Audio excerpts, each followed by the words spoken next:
Jeff Seiler was the next question that I got, because he left the phone message again, and you should be getting that digital file of the audio emailed to you by Rolly.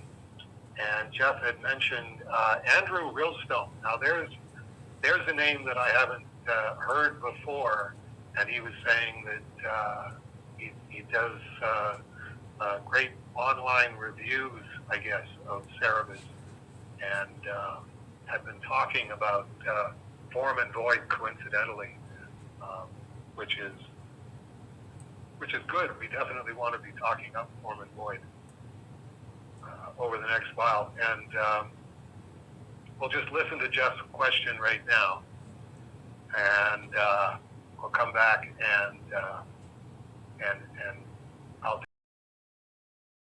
Dave, it's Jeff. I'm up late because it's one of those nights where I can't sleep. So here's my question for you for February. Question for Dave for February. Reading Andrew Rillstone's excellent commentaries on Cerebus, I got to his review of issue number 260 and was reminded of how you used the panels and pages to illustrate Cerebus' fear of dying in the tent in the blizzard.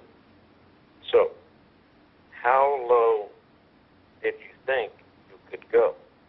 How many panels to a page? Andrew writes, quote, a 10 by 10 grid, colon, 100 postage stamp size panels, end quote. Were you tempted to go smaller in order to further emphasize how far inside Cerebus' head you were taking this? And was that intentionally meant to be juxtaposed against, say, the big sweeping panels of Mind Games 1 in issue number 20? All right, so there you go. And yes, I have been drinking tonight, so I'm sorry for slurring words, but I think you have probably gotten that part. End of message. To delete this. 2, 3, 4. Okay. Yes, I was tempted to do smaller panels than the absolute smallest panels that I did in Form and Void, in the transition from the end of the Africa sequence to Jaka and Cerebus in the tent. That was one of those. I was already going, I think I made it across the Niagara Gorge on this tightrope, and I can't believe that I really am this far. I'm almost there. Let's not get too adventurous and end up falling into the drink with 28 feet to go. So consequently, it was, no, I think these panels are about as small as I would go. If I had had more room to maneuver, and I was already doing the really small panels because I was running out of room for the Africa sequence, I would have looked at, okay, what's the next size down in terms of the panels, and how much visual information can I get in there, because it would certainly have contributed to what I was trying to communicate. And thank you that you thought that I did communicate it. The sense of desperation in Cerebus at how this is going to go, them trapped in the tent in this major snowstorm, that it's starting to occur to Cerebus that this isn't just a snowstorm, this is winter. This is going to go on for a long time.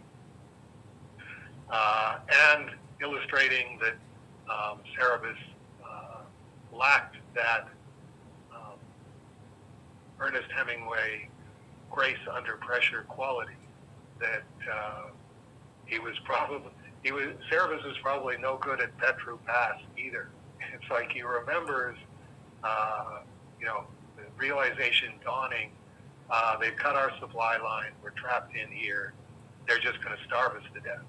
So this is what we have to all prepare ourselves for mentally. Anybody can figure out how to get us all out of here, that's great. By all means, speak up. But apart from that, it's like, how slowly can we starve to death? And I'm sure Cerebus was not the most helpful individual that they had on site for that, and was, as he was in the tent, just shutting down and blanking out, because those are the unreliable guys. There are guys that you can rely on in that situation, and there are guys that, look, we don't want to have to punch your lights out or knock you unconscious with something over the head. Sit down and shut up. We're trying to actually discuss this on a masculine level, and you're just losing it. So, it would have been very interesting to go even further into that, where, let's say ridiculous extreme 150, 200 panels on the page, and you have to scan across them, or you will be scanning across them really, really quickly, because most of them are just little black squares. As you can see that they're not all little black squares. Some of them have teeny tiny words next to them, or part of a sentence. And again, that would have been, if I had had the room for that, that would have communicated, okay, this is what happens when you're one of those guys where you're not like Kipling's if you can keep your head while all about are losing theirs, and blaming things on you. That sort of situation, if you can keep your head, this isn't going to happen to you in that situation. You're not going to be any happier than the guy who's shutting down and freaking out. But at least if there is something that you've overlooked, you will find it. So yes, it would have been very nice to have had the sense of, oh, come on, let's just take another couple of pages, because it would really, really, like, it drags you even further into being part of Cerebus's psychotic breakdown, that you have to be 2 inches away from the page and scanning across as quickly as you can, and realizing this doesn't seem even remotely real, and then gradually coming back to the panels that are an inch by an inch, and going, wow, all of a sudden this seems roomy. All of a sudden this seems like far more traditional comics than the last 2 pages that I did. It wasn't Mind Game 1, but that's a very good point, that Mind Game 1 was also us deep inside Cerebus's head. But it was he was younger then, and he was still in the invulnerable youth stage, where as much jeopardy as he was, and as much as what was going on, he really had no idea what it was about or what he was going to do with it. Overall, because it pastes together into one big picture of Cerebus, well, there you go. That's the macro youthful self-perception, as contrasted with the experience that we're doing the same thing, going inside Cerebus's head in Form and Void, and that's the micro imminent death perception.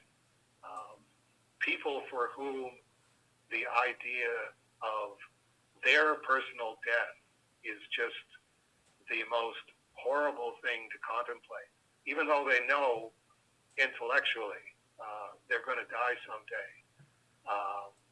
The idea that that might be in the foreseeable future and that it's not going to be pleasant. Starving to death is not the best way to die. And particularly if you're trapped in a tent with Princess Diana, it's like, well, she's not going to be a whole lot of help.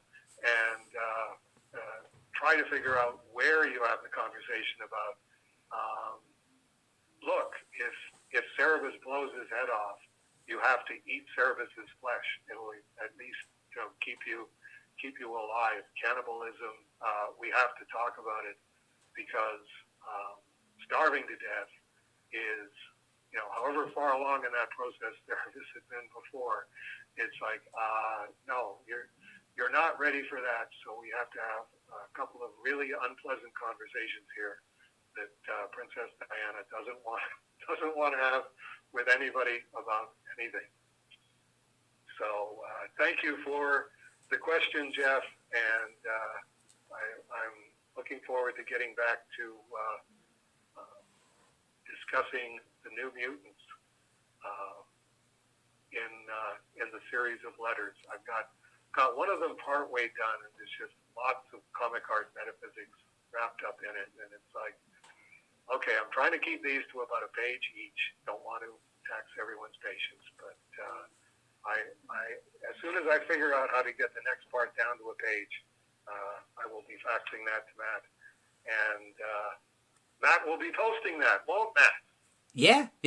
Matt's pretty good about that. In fact, that's right. That's one of Matt's best things. The first 3 you sent, because I'd gotten them in the stretch where, okay, I'm not posting today, it's the weekly update. And I'm like, you know what, I'm just going to save these 3. And then past Monday, I did the Monday report. And I'm like, and since the fax machine's working, here's 3 more faxes.